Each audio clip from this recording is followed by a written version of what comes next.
रस्त्यावर जाता, पण खरंच तुम्हाला ट्रॅफिक नियमांची माहिती आहे का? दररोज होणारे अपघात आणि त्यामागचं मोठं कारण म्हणजे ट्रॅफिक नियमांकडे होणारे दुर्लक्ष. तुमच्या एखाद्या छोट्याशा चुकीमुळे कुणाचा तरी जीव जाऊ शकतो आणि त्यामुळेच तुम्हाला ट्रॅफिक नियम संपूर्णपणे माहिती असणे महत्वाचे आहे. नमस्कार, मी प्रतीक्षा. आजच्या धावपळीच्या जीवनात आपण रोज रस्त्यावरून प्रवास करत असतो, त्यामुळे ट्रॅफिक नियमांची पूर्ण माहिती असणे आणि त्याचे पालन करणे हे महत्वाचे आणि गरजेचे झाले आहे. ट्रॅफिक नियम हे आपल्या आणि इतरांच्या संरक्षणासाठी बनवले गेलेले आहेत आणि हेच नियम भारतात मोटर व्हेइकल ऍक्ट 1988 च्या अंडर दिलेले आहेत आणि हेच नियम आपण आज सोप्या पद्धतीने समजून घेणार आहोत. फर्स्ट, ड्रायव्हिंग लायसन्स म्हणजेच परवाना. सेक्शन 3 मध्ये सांगितलेलं आहे की कोणतीही व्यक्ती जिच्याकडे ड्रायव्हिंग लायसन्स नाही ती कोणत्याही पब्लिक प्लेस मध्ये कोणतीही गाडी चालवू शकत नाही. विदाउट ड्रायव्हिंग लायसन्स कुणालाही गाडी चालवता येत नाही. त्यानंतर सेक्शन 4 मध्ये काय सांगितलेले की 18 वर्षाच्या आतील कोणतीही व्यक्ती टू व्हीलर किंवा कोणतीही गाडी पब्लिक प्लेस मध्ये चालवू शकत नाही. प्लस सेक्शन 18 मध्ये सांगितलेले की 20 वर्षाच्या आतील कोणतीही व्यक्ती ट्रान्सपोर्ट व्हेइकल चालवू शकत नाही. सेकंड, सेक्शन 39 मध्ये सांगण्यात आलेलं आहे की आपण जी पण गाडी चालवतो, जी पण गाडी विकत घेतो त्याचं रजिस्ट्रेशन झालं पाहिजे. त्याचं रजिस्ट्रेशन हे RTO च्या अंडर होतं, रिजनल ट्रान्सपोर्ट ऑफिस. ते आपल्याला RC प्रोव्हाइड करतं, म्हणजेच काय, रजिस्ट्रेशन सर्टिफिकेट. थर्ड, सेक्शन 146 मध्ये सांगण्यात आलेलं आहे की प्रत्येक व्यक्ती जो वाहन चालवतो, मग ते ट्रक असू दे, बस असू दे, बाईक असू दे, स्कूटी असू दे, प्रत्येकाने थर्ड पार्टी इन्शुरन्स काढलं पाहिजे. आणि थर्ड पार्टी इन्शुरन्स म्हणजे काय, जर एखाद्या व्यक्तीचा अपघात झाला आणि त्याच्यामुळे जर बाकीच्या व्यक्तींचं नुकसान झालं तर त्यांचं नुकसान भरून काढण्यासाठी ह्या व्यक्तीने म्हणजे A व्यक्तीने B चं नुकसान भरून काढण्यासाठी जो इन्शुरन्स केलेला असतो त्याला थर्ड पार्टी इन्शुरन्स म्हणतात.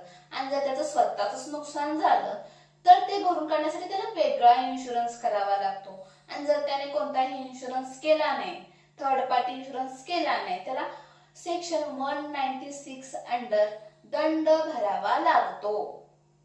4. सेक्शन 129 मध्ये दुचाकीवर हेल्मेट वापरणे बंधनकारक आहे असे सांगितलेले आहे. ड्राईव्ह करणारी व्यक्ती आणि तिच्या मागे बसणारी व्यक्ती दोघांनीही हेल्मेट वापरणे बंधनकारक आहे.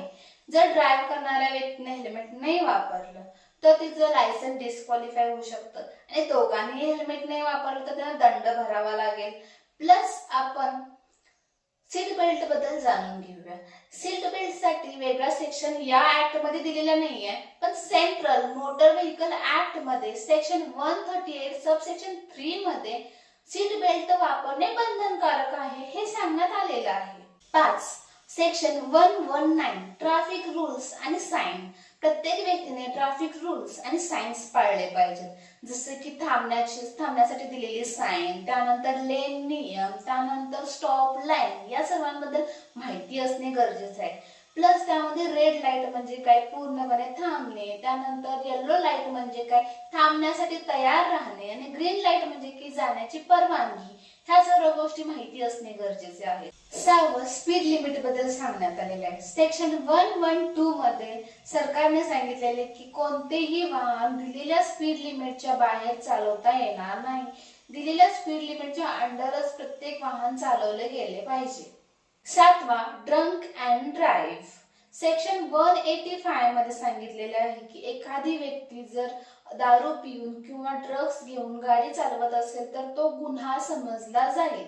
आणि जर त्याच्या रक्तामध्ये 30 mg पर 100 ml इतके अल्कोहोल सापडले तर तो दारू पिऊन किंवा नशेत गाडी चालवत आहे असे समजले जाईल.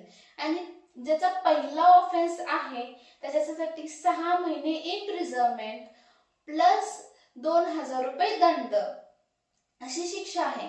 मग यामध्ये दोन्ही पण दिली जाऊ शकते किंवा दोन्हीपैकी एक पण दिली जाऊ शकते. आणि जर सेकंड ऑफेन्स असेल तर 3 वर्ष इम्प्रिझनमेंट प्लस ती 2 वर्ष अधिक वाढू पण शकते, प्लस 3,000 रुपये दंड, यामध्ये दोन्हीही दिली जाऊ शकते की दोन्हीपैकी एकही दिली जाऊ. आठवा आहे डेंजरस ड्रायव्हिंग, सेक्शन 184. यामध्ये काय सांगितलेलं आहे की एखादी व्यक्ती म्हणजे झिगझॅग पद्धतीने किंवा फास्ट ड्राईव्ह करत असेल आणि त्याच्यामुळे कुणाचं नुकसान झालं किंवा नाही झालं, पण त्याला तो गुन्हा दाखल होतो की त्याने डेंजरस ड्रायव्हिंग केलेली आहे आणि याच्या अंडर त्याला 6 महिन्याची इम्प्रिझनमेंट, फर्स्ट ऑफेन्स साठी 6 महिन्याची इम्प्रिझनमेंट प्लस 2,000 रुपये दंड, दोन्ही किंवा दोन्हीपैकी एक, प्लस सेकंड ऑफेन्स असेल तर 3 वर्षाची शिक्षा 2 वर्ष त्यात वाढू शकते आणि प्लस 2,000 रुपये दंडही द्यावा लागतो. त्यात दोन्ही पण असू शकते का दोन्हीपैकी एकही असू शकते. 9 production of document, section 130. Section 130 मध्ये सांगण्यात आलेलं आहे की वाहन चालकाने जर पोलीस अधिकाऱ्यांनी किंवा अदर ऑफिसरने त्यांना जर गाडीचे डॉक्युमेंट्स मागितले तर त्यांनी ते दाखवले पाहिजेत. यामध्ये कोणते डॉक्युमेंट्स येतात? पहिलं येतं ड्रायव्हिंग लायसन्स, त्यानंतर रजिस्ट्रेशन सर्टिफिकेट आरसी, त्यानंतर येतं इन्शुरन्स सर्टिफिकेट, त्यानंतर पोल्युशन अंडर कंट्रोल सर्टिफिकेट. ह्या चारही डॉक्युमेंट्सचा ह्यात समावेश होतो. प्लस ते कोणाला दाखवायचे? प्लस पोलीस अधिकाऱ्यांना दाखवणे, आरटीओ अधिकाऱ्यांना दाखवणे, त्यानंतर हायवे पेट्रोलियम किंवा त्यांनी नेमणूक केलेली व्यक्ती, त्यांना हे डॉक्युमेंट्स दाखवले पाहिजे. 10 ऍक्सिडेंट ड्युटी, सेक्शन 134 मध्ये सांगण्यात आलेलं आहे की एखाद्या व्यक्तीच्या समोर जेव्हा ऍक्सिडेंट होता किंवा त्याच्यामुळे ऍक्सिडेंट होतो तेव्हा मृत व्यक्तीला किंवा जखमी व्यक्तीला हॉस्पिटलला पोहोचवणे, पोलिसांना कळवणे, त्यानंतर जर माझ्याकडून ऍक्सिडेंट झाला तर मी माझ्या इन्शुरन्स कंपनीलाही कळवणे, पोलिसांनाही कळवणे आणि ज्या व्यक्तीला ऍक्सिडेंट झालेला आहे त्या व्यक्तीला हॉस्पिटललाही पोहोचवणे, ह्या सर्व माझी जबाबदारी आहे. आज आपण ट्रॅफिक नियमांबद्दल जाणून घेतले. त्यांचे पालन करा, रस्त्यावर सावधगिरी बाळगा आणि सुरक्षित राहा. अशा प्रकारे जर तुम्हाला माझा व्हिडिओ आवडला असेल तर लाईक करा, शेअर करा आणि सबस्क्राईब करा.